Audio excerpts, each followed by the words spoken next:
Hey, my name's Garrett Gurthie. They also know me as Double G. I'm from Gainesville, Florida. I'm 24 years old, and I'm going to tell you what's in my bag today. So I'm going to start off with my putters today. And the first putter will be the 300 series PA1. I use it off the tee quite a bit, not for putting, but off the tee. I like it's more stable than the PA4s, what I putt with, and it holds the line pretty true. You can put a lot on it, and they know me as a power player, so that's why I use the PA1 off the tee. They're pretty durable. I've hit some trees with them, but they still fly pretty true, so that's why I keep the PA1 in the bag for driving off the tee. So next I'm going to go to my putting putters, and we'll show you what those are. I putt with the 300 series PA4. I just picked these black ones up about a couple weeks ago and worked them right into the bag, and they've been treating me well. I like the PA4s because on the bottom of the lip it's kind of cut off instead of a bead on there. I set my finger right on the bead. They're more straight. I putt with a lot of hyzer, so they flatten out to the basket pretty nice. So PA4's been treating me nice on the golf course, and that's my PA4. Moving on next to the mid-ranges. I have a 300 series M4. I use this for my straight to anhyzer shots up to 370 feet. Very controllable through the woods. They're pretty durable. I beat it in a little bit to get a little turn for it. And yeah, I use these through the woods quite a bit. Next will be my 400G series M4. It's really stable, nice and straight. I can put a lot of heat on it and holds its line pretty true. I use this for shots up to probably 400 feet, pretty accurate, and it holds a solid line, and I use this probably 80% of the time on holes 380 and under. So that's my M4, and I'm moving on to my M1. This is my overstable mid-range.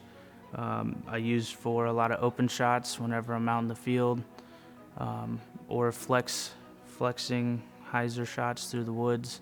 This disc is very overstable, and it holds true to its name on the chart, and yeah, I like it because I can put a lot of power on it. Moving on to my fairway drivers. I have the F7. I use it for a lot of my roller shots, and I use it as a tool through the woods. Sidearm rollers, backhand rollers, hyzer flip to anhyzer shots. It works really well for me. I really like it for rolling, so that's what I mainly use the F7 for. So moving to the F5, I use this as my straight flying disc. I use the F5 as a longer M4 in my bag for drives off the tee and fairway shots on the long par 5s, par 4s. It holds a true line, goes pretty straight, and it has a little hyzer left to the end, and that's why I like that disc, because you can really get on it if you have to, and it still doesn't really turn over that much, but it holds a pretty straight line. So that's F5. Moving to the F3. Here I got an F3, similar to the F5, but it has a little more stability to it. I use this for 450 foot shots. Hooks a little to the left and holds a true line.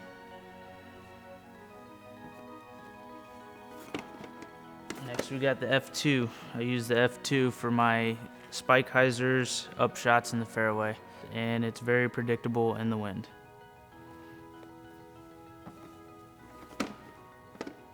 Next would be my D1. This D1 in particular is a 400G plastic, and I use this for my long distance drives. It's a little seasoned, so I get a little more glide out of it, and this is one of my biggest distance drivers in my golf bag.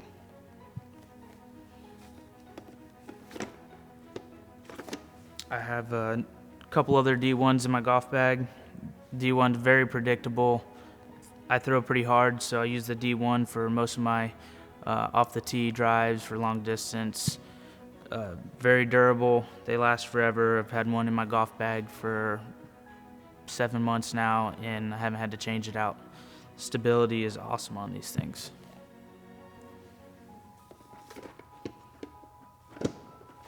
Next would be the D3.